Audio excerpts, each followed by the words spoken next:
Time to end this. Goon, time to fail this. Jump, I'm the ultimate failure. I'll never stop no matter what the world may say. My ultra failure will fuel me and guide the way. Hello everybody and welcome to another episode of You Have Failed with me, SaiyanVader, where this week we will be discussing Dragon Ball Super, as I'm sure you worked out from the beautiful rendition of Ultimate Battle there.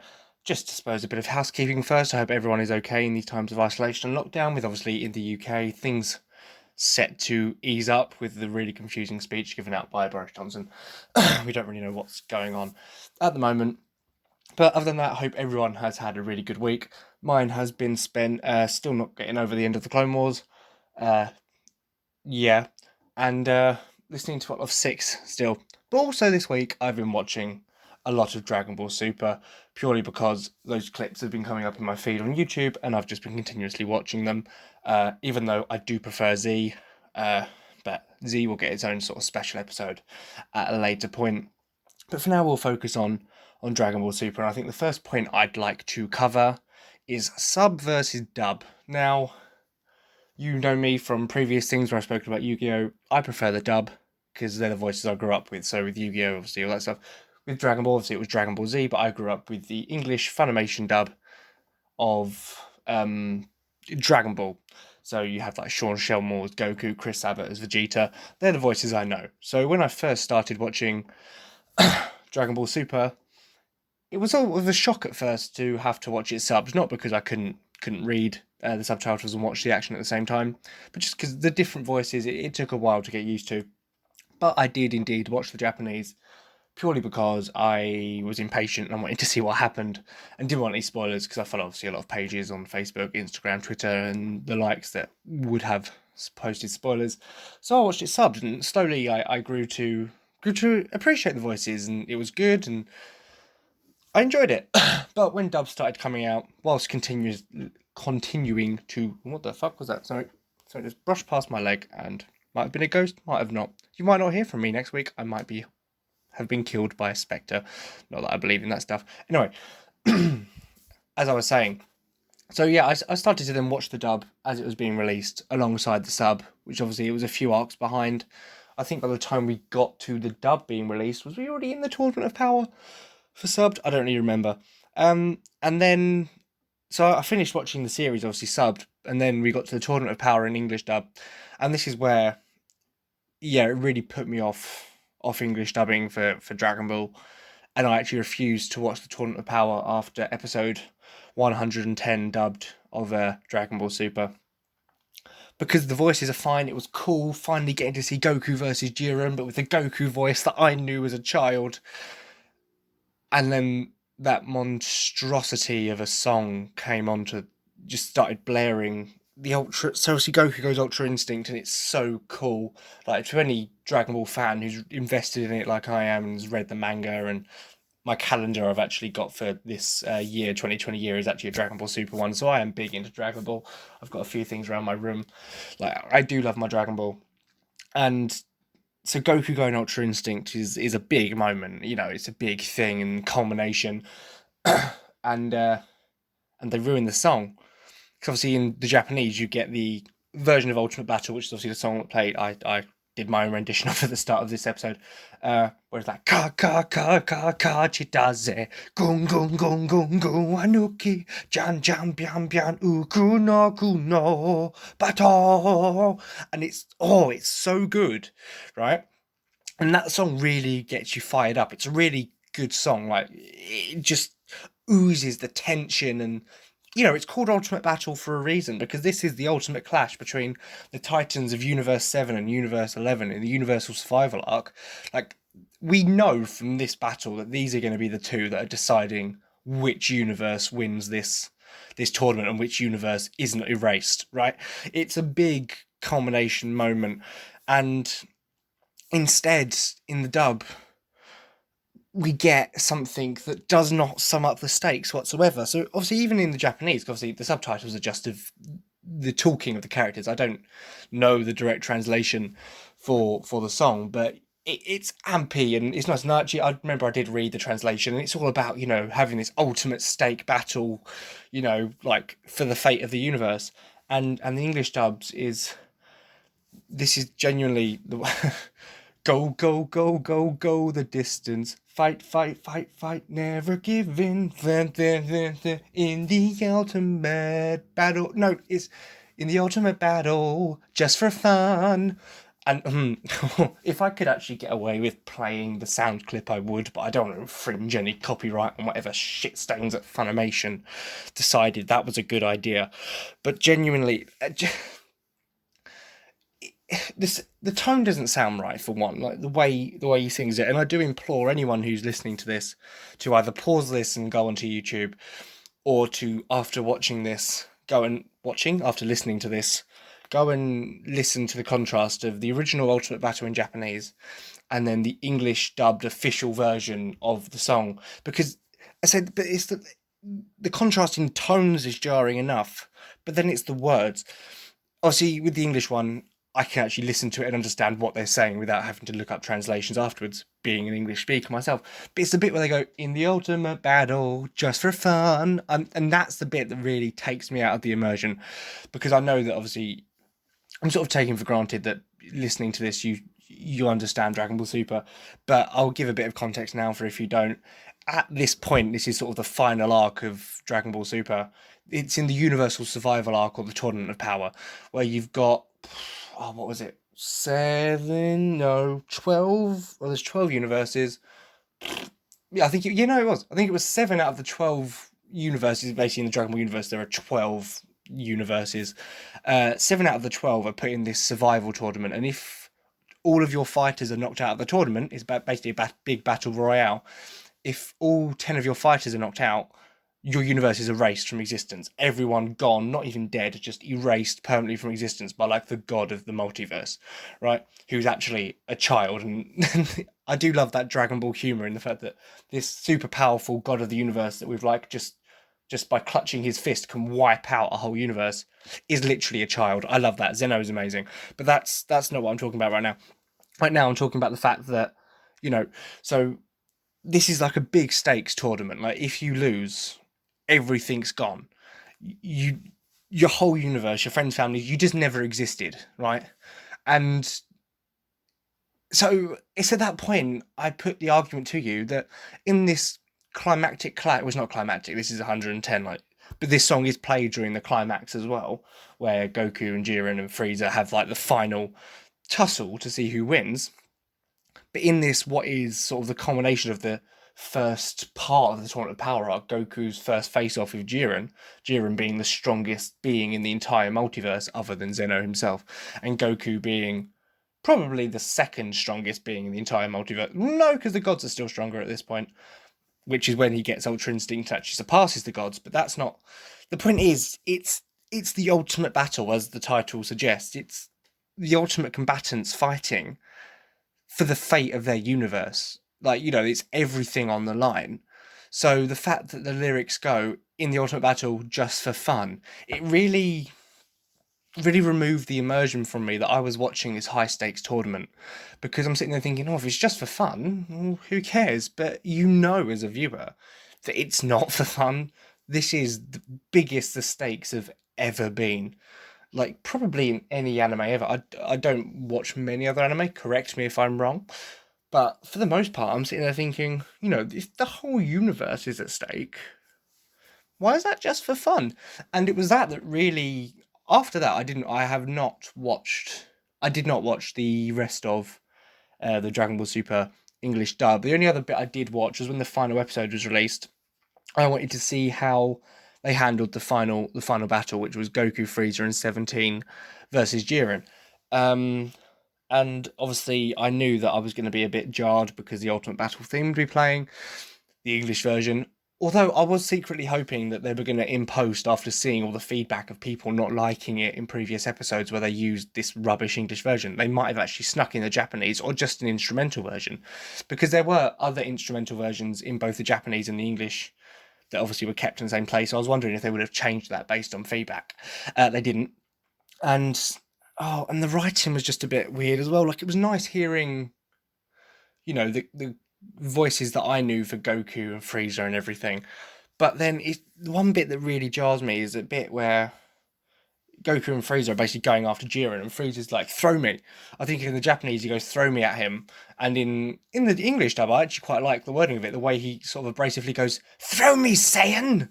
I'm like, that's have to get in a bit of sort of monkey shaming one last time, Frieza, but that's his character. He doesn't like Saiyans, and he's gonna have a little dig. But it's the bit afterwards where when Goku throws him in the dub, he just does a little, yeah, But in the sub, sorry, in the dub, and this is where I feel like the stakes are taken away again with a silly joke. Like, Dragon Ball has humour. Part of the whole series, from Dragon Ball to Dragon Ball Z to Dragon Ball Super and Dragon Ball GT, is humour. But it's got to be in the right place. So the idea that the god of everything, the king of everything, is a child, that's the kind of humour that I appreciate in Dragon Ball. What I don't appreciate is Goku in a high stakes, fate of the universe thing, throwing Frieza like a volleyball and then going alley-oop. I'm like, I just think part of it just takes you out of, I think, the experience. And that's why, if I were to recommend Dragon Ball Super to anyone, I'd recommend the English sub. So have the Japanese voices but English subtitles. If you want to watch the dub, that's fine on you. Maybe the reason I don't like those changes is because I listened to the Japanese first and actually connected more with that song, and I don't know if that's just me getting older as well. But at the same time, I'd much happily sit and watch the English dub of Dragon Ball Z over the Japanese dub of Dragon Ball Z. So, but maybe that's a nostalgia thing. I don't know, and that might be discussed when I eventually get around to the Dragon Ball Z episode. Hopefully, I'll have a friend of mine to have a discussion with properly on that one. But I do, at the same time, I do genuinely implore that people go out there and watch Dragon Ball Super. Even, I suppose, if you haven't watched Dragon Ball Z, because you don't need to know, and they do a little run back of Dragon Ball Z and Dragon Ball at the start of Super anyway. But let's get on to more, rather than just judging the dub versus the sub, actually talking about the series itself. Now, the series got off to a very rocky start, I'd say, in my opinion, and a lot of people's opinions, because you'd watch it, and the first two arcs of the show were based on previously released films. So they adapted the Battle of Gods film into the first arc and the Resurrection F film into the second arc, which is fine. Okay, I get that, they were sort of setting up something anyway, so you're just going to go over it, retread it, so that people who haven't seen the films and are just watching the series know the story, because what happened in those films are key parts of what happens in Super later. So I get that, that's fine, retread it. But the problem is, at that point, the animators are incredibly rushed, so there are episodes where the animation is dog shit, quite frankly. Don't get me wrong, when they brought it out to English dub, and I know I've recommended the sub over the dub here, but when they brought it up to English dub, they did clean it up a little bit. But at the same time, the animation in some of the earlier episodes is horrific. So, actually, to be fair, if I was recommending watching Dragon Ball Super, I'd say, before you do that, watch Dragon Ball Z Battle of Gods, watch Dragon Ball Z Resurrection F, then go in and watch Dragon Ball Super from pretty much the third arc onwards, which is the Universe 6 versus Universe 7 arc with that tournament. Because that's the thing, from that arc onwards, it does get good. There are still moments of animation blunder, but for the most part, the animation really cleans itself up after that.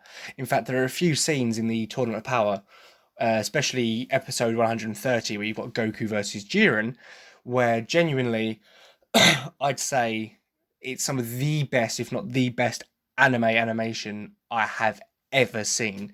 And I know that's going to be very controversial. I know there are other anime fans out there who have probably watched a lot more anime than me. But just some of the animation in the Goku versus Jiren fight in episode 130 is just stunning, breathtaking, and beautiful. And it really shows how, when they eventually put time back into it, that series became amazing once again. And I think, obviously, they took it lazily during the first two arcs because they were just retreading information from films. Yes, they added in other bits, like new little plot points, but nothing really major in the first two arcs. And I think it does let the series down as a whole. But But then, as I say, you get the third arc, the Universe 6 versus Universe 7 arc, where you're introduced to Shumper and other key characters like Hit and Kabe and Frost. Now, Hit is a cool character, but obviously we don't... His personality is more distant, but he's one of those characters who you don't need to know much about and doesn't need to be a very talkative guy, but can still be an interesting character. Kabe... Let's get onto Frost. Frost is just Frieza 2.0. It's inferior Frieza, but for what he lacks there, he really makes up for later on in the Tournament of Power when he has interactions with Frieza himself, and Frieza shows him what it's like to be a real villain by completely annihilating the kid, basically showing that Frieza is, of course, superior, as he always is. In case you can't tell, Frieza is one of my favourite Dragon Ball characters of all time.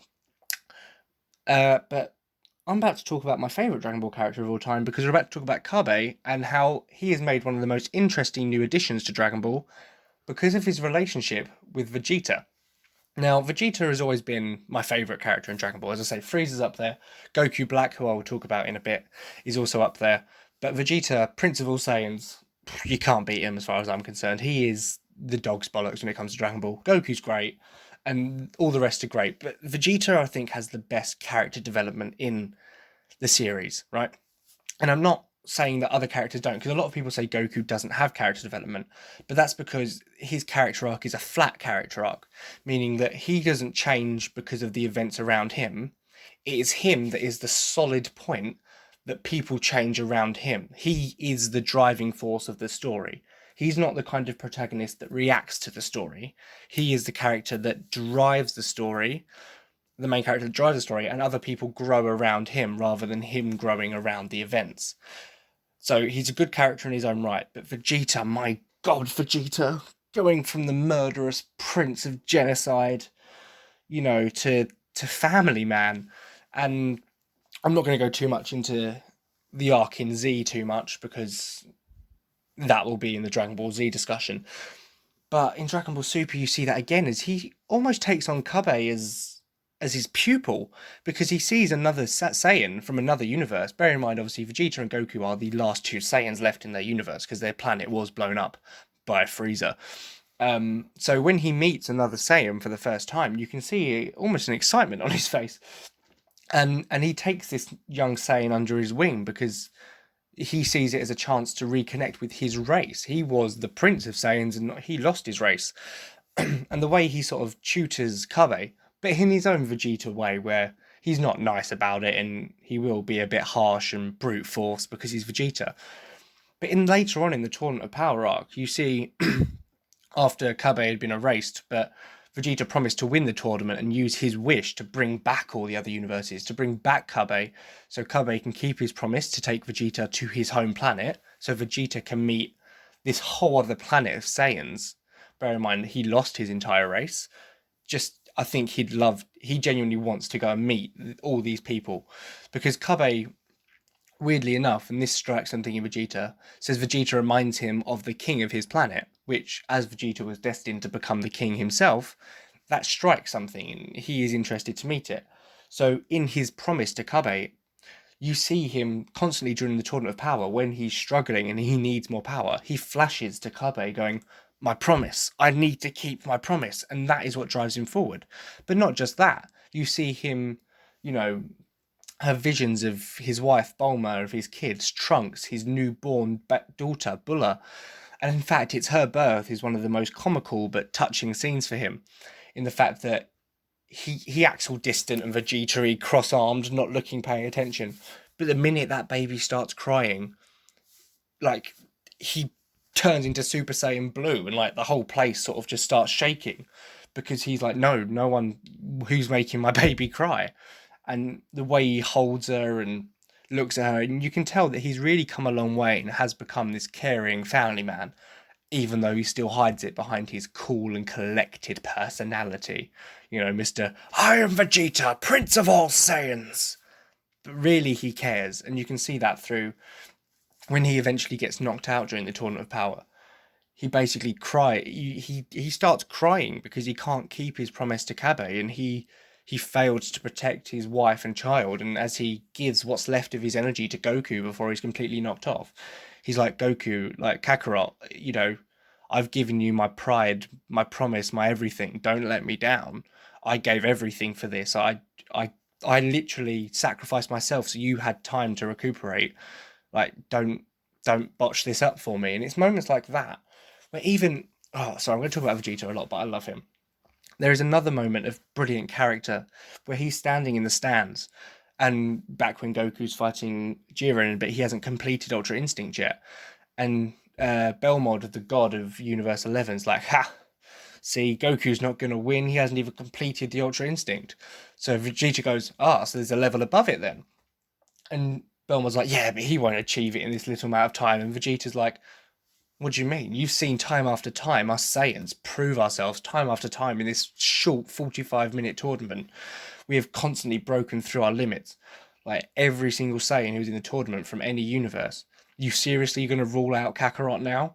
And then he gives another speech like, Kakarot, I've given you the pride of our race. I've given you my promise. Break through the limit, trespass into the land of the gods, and defeat Jiren, Kakarot. And it's moments like that that really just, they stand out to me because they really show him as a character that's grown so much from the arrogant prince that we met all the way back in Dragon Ball Z with the "it's over 9,000" to this man who cares about other people more than he cares about himself.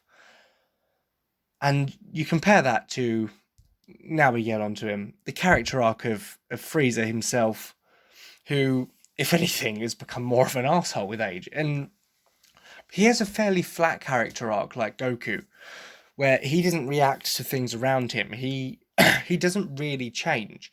He's as evil as he was the day we met him. But that surface level, underneath, you can see he has changed slightly. He has gained ever so slightly more respect to Goku, to the point where he's willing to work with him in the final moments. Because the whole time, Frieza was he wanted to win the tournament, to get the Dragon Balls, to basically make himself the ultimate god and basically get rid of everyone else. But in the final moments, he's willing to actually sacrifice that and himself just for the universe's survival. Yes, you obviously make the argument that he's doing it's for his own survival as well. He knows if their universe loses, he's gone. But at the same time, he's willing to put his differences aside and actually work with Goku. And whilst he says he'll never make up with Goku and he'll never like him properly, you can see there's the mutual respect there, that they do have some sort of connection now, and that Goku, like he does with everyone he meets, has changed him in some subtle ways, to the point where Frieza, even himself, he's still horrible, but he's nowhere near really what he was underneath anymore. He has that respect. Yes, don't get me wrong, at the turn of a dime, he'd kill Goku, and he's seen committing genocides after this point. But that doesn't change the fact that there's a small part of him that has changed ever so slightly to give him more respect for Goku and the rest of the Z Fighters. But that's more of a character analysis. We'll get more to discussing the show itself now, because you get onto the fourth arc, which is the Future Trunks arc. Future Trunks comes back, which is brilliant, and you get my favourite antagonist of Dragon Ball Super, which is Goku Black.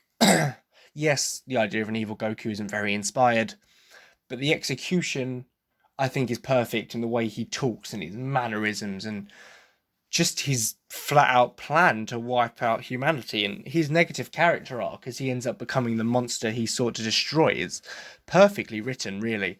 As he wants to become this divine, beautiful thing above all mortals, because he is a god, above all mortals, and wipe out mortals because he thinks they're brutish and disgusting and they just fight and cause violence. But he becomes that very thing in the end, and that is sort of his undoing. And it's a good arc, really, because Vegeta gets standout moments, Goku gets standout moments, Future Trunks gets standout moments, Goku Black is the standout, other than Vegeta. But, it's the ending of the arc that lets it down. The whole sort of get out of jail free button as Zamasu becomes sort of immortal and floods the entire universe and is about to tear it into darkness. And they just pull out Zeno, and Zeno just wipes out that timeline just like that. Like the god of everything, the king of all, just goes, and everything's gone. And it's just such a cop-out ending for such a unique arc. And I think it shows that at that point, the writers... I know Akira Toriyama had help in it. I don't know how much direct influence he had at this point. It just shows the writers sort of didn't know how to end the arc. And it really is a shame. Because the arc itself is absolutely fantastic, really. And to end it on such a sour note, really, that it doesn't really get a proper satisfying conclusion. Because you get all the amazing bits, Vegeta finally overpowering Goku Black, and it's quite satisfying to see Vegeta finally be at least a form of Goku, right? But then and then you get the ultimate fuse Zamasu, which is Goku Black and Zamasu fused together, versus Vegito, obviously the Potara fusion of Goku and Vegeta, and him achieving Super Saiyan Blue. And that fight is absolutely amazing. But then you just get such a cop-out ending, and it really is disappointing. But then you get into the Tournament of Power, and that is when you get the best fights, I think, in the series of Dragon Ball Super. Anyway, I'm not going to compare them to Dragon Ball Z just yet because I haven't had time to think about that, and there are different factors coming into that. But you get, all the subtle ones. So like Goku and Vegeta versus Universe 9, the Warriors of Universe 7 versus the Universe... Is it? No, Universe 2 is the annoying beauty ones, isn't it? Yeah, they're annoying. The robot people I'm thinking of. That was a cool moment where they all sort of team up. But obviously the main ones are when you get Universe 7 clashing with Universe 11. So you've got Goku versus Jiren for the first time. But then you've got all the later ones, like Goku and Vegeta both versus Jiren. Oh my god, the scene where they power up and Goku goes Super Saiyan Blue Kaioken, but Vegeta thinking about his promise to Kabe and his promise to his wife, his newborn daughter, and his son, unlocks a new power within himself and unlocks sort of the Super Saiyan Blue evolution, or the Royal Blue evolution, depending on how you want to call it. And he unlocks this new power on his own. It's an amazing scene as he does that. And then the fight afterwards where Goku and Vegeta basically go with everything they've got at Jiren and they finally start pushing him back. It's a really satisfying moment as the viewer to see that they are starting to push him back. But then you don't forget the comedy in the scene either. Sorry, I was something stuck in my throat. Where, they the people in the stands who are watching, obviously the fighters have been knocked out and the angel and the god of each universe... And the Universe 7s are discussing it, like, oh wow, they're actually starting to push Jiren back. They're actually working together. And then Whis, the Angel of Universe 7, comes out and goes, well, actually, Vegeta and Goku aren't actually capable of pulling off a properly coordinated assault. But that's actually what's throwing Jiren off. And it's sort of subtle moments of comedy like that are Dragon Ball gold. He's basically saying that the two of them are that incapable of working together that it's actually that's putting Jiren off. It's the fact that Goku and Vegeta are that incompatible as people because they just clash because they're both Saiyans, they've both got pride, and they'd both rather fight on their own.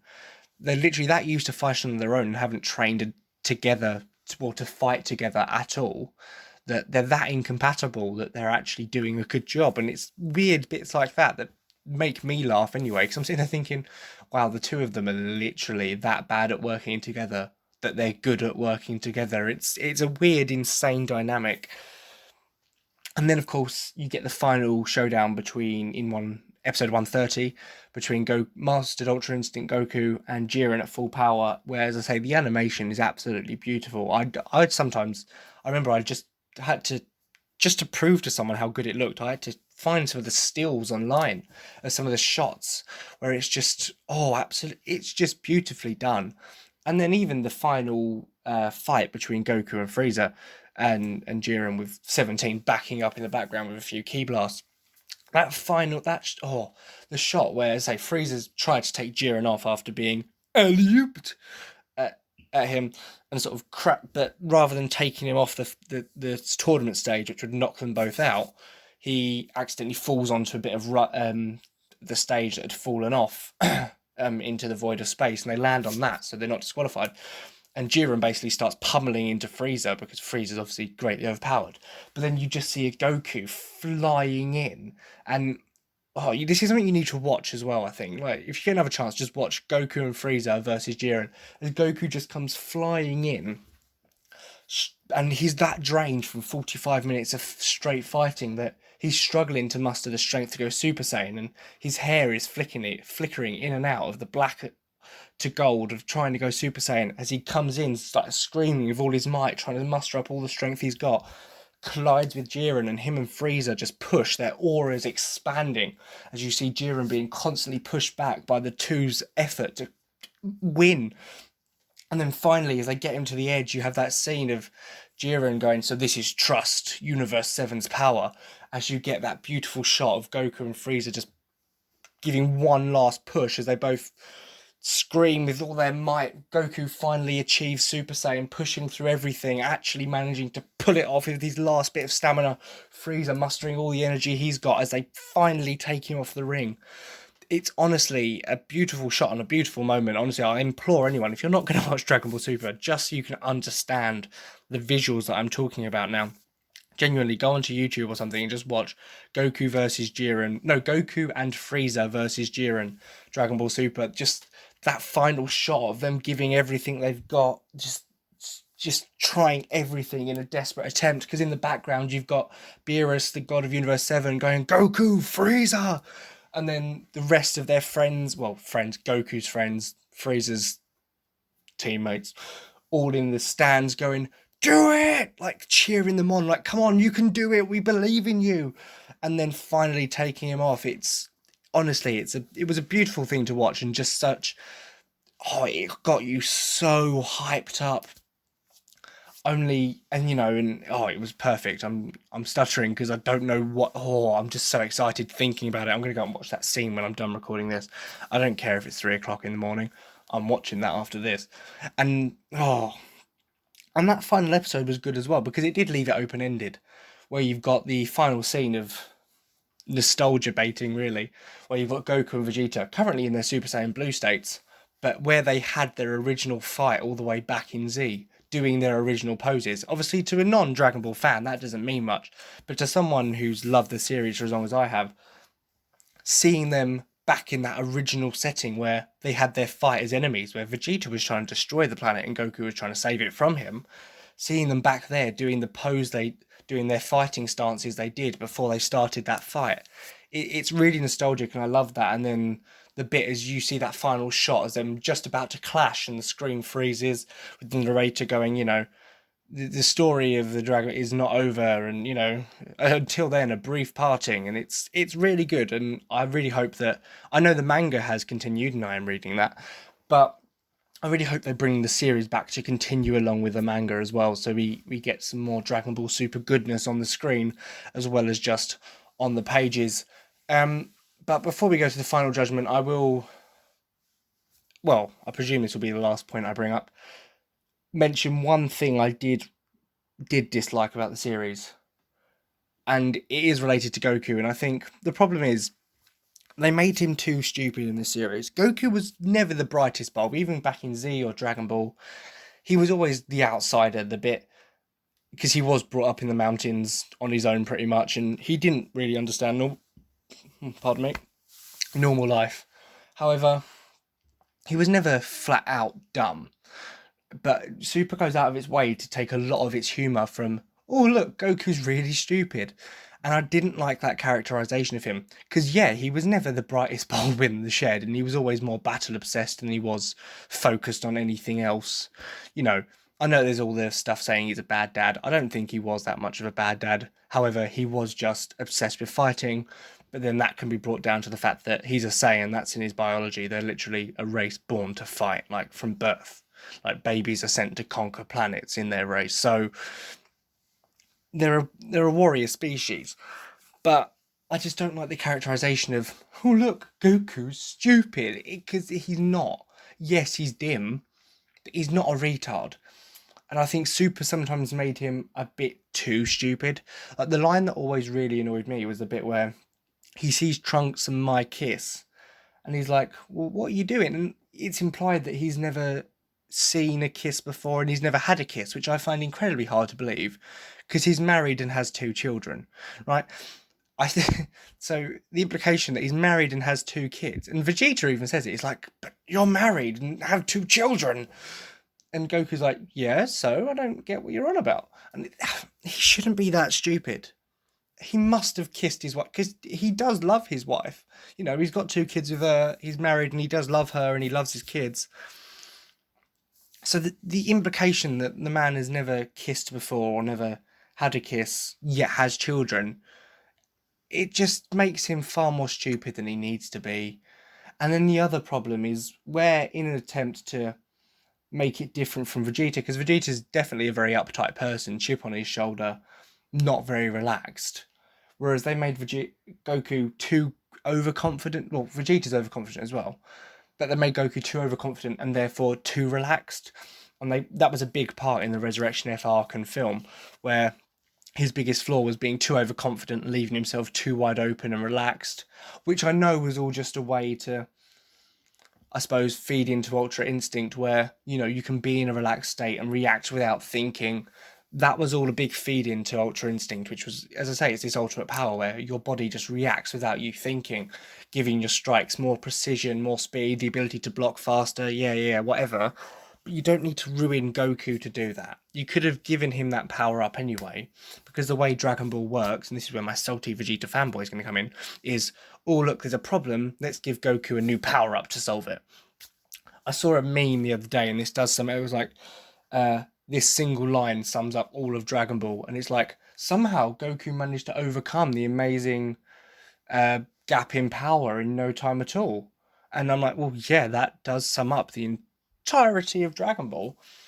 But that's just what the fans have come to expect. Goku will get a new power and transformation and somehow manage to win.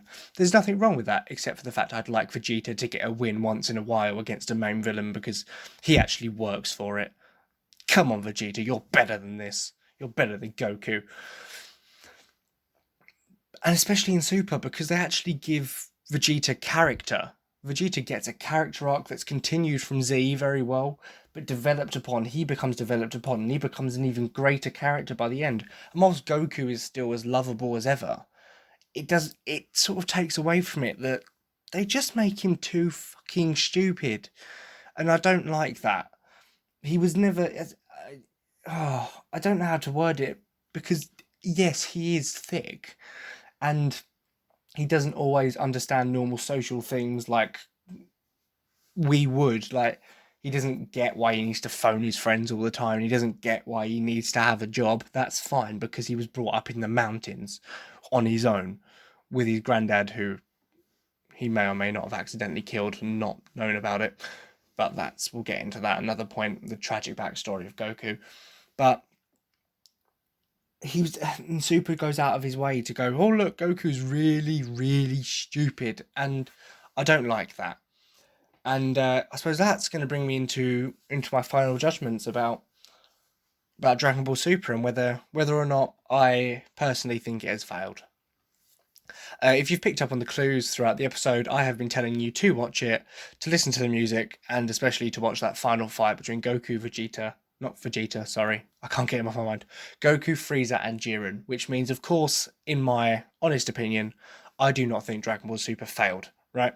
I think it's a brilliant series, and it is really fun and enjoyable. It has its faults, which I have highlighted a few of. Probably most of them I've actually highlighted, at least in some part in this podcast episode. But the faults, there we go, you can enjoy that one. The faults are completely overshadowed in the end by what makes the episode so great. Sorry, the series so great. And it's the animation. Yes, it's bad at some points, but at other points it reaches record-breaking heights for Dragon Ball. The fights are sometimes lackluster, but other times they are some of the best fights you're ever going to see, right? And the character moments, yes, they're terrible for Goku at times, but other characters like Frieza, Vegeta especially, even Gohan gets his own little mini arc where he starts fighting again and regains some of that power he had at the end of Z in the Buu arc. And it's moments like that that really do make the series good. So the final judgment is Dragon Ball Super, you have not failed. However, you're not as good as Z. And that is sort of the caveat at the end of that. Super is brilliant. I'd recommend watching it. And whilst, yes, it is a lot shorter than Dragon Ball Z, so it's easier to access as well, that does not change my mind that Dragon Ball Z is the superior of the Dragon Ball series in that regard. And I do love Z a lot, and it will be getting its own episode. But just because it's inferior to Z does not mean Dragon Ball Super is bad. And I do think people should give it a try if they think Dragon Ball Z is too long, because it's like 273 odd episodes. And Super is a very good series, so please do give it a watch, because no, it hasn't failed at all, even though it does have a few negatives along the way, because nothing can be completely perfect. And that just about wraps up the episode. So thank you so much for tuning in to listen to me again, everyone. I do appreciate the support of everyone who listens to me week in, week out. And I'm glad that I am keeping you somewhat entertained with these weekly podcasts. If you do enjoy, please do share with other people you think will enjoy. And please do join the Discord, follow me on Twitter, follow the show on Twitter, follow me on YouTube as well. Why not? And yeah, please do keep supporting the show. I do really appreciate it. And I'll speak to you next week, guys.